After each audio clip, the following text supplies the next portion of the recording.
on ITV.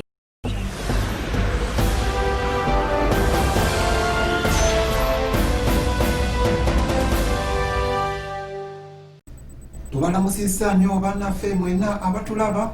Essaawa y'amawulire amayiye agamanyiddwa nga Tokambuusa ng'ali mu studio yenze Musaacha eyatawusa ebikere okufa wali Mbale paka e Buganda.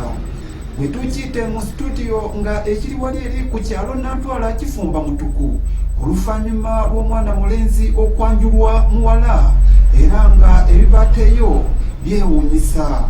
Omusasi waffe Small Size Pendili abateyo wali eri era kakatuwe mu bujjufu.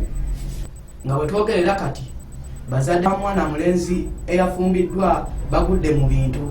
Mutabani waabwe ono abadde atemera mu gy'obuto 24 omuwala eyamuwasizza yaleese ebintu ndulu omwabadde ente nnya, tanka y'amafuta, genereeta, solido, ebibbo bya bbiringanya, entula, omunnyo n'ebirala. Omulenzi ono bamwanjulidde mu maka g'abazadde be era omuwala eyamunonye yawerekeddwako oluseregende lw'abantu omwabadde Basire Queen, Bashuga Mamizi, bannakyeyombekedde, bamalaaya ne bakyakula sajja.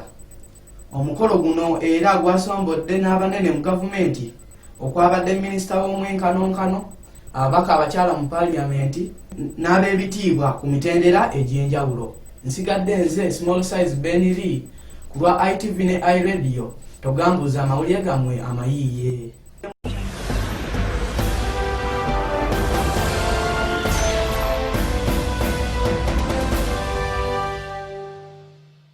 This is ITV Uganda.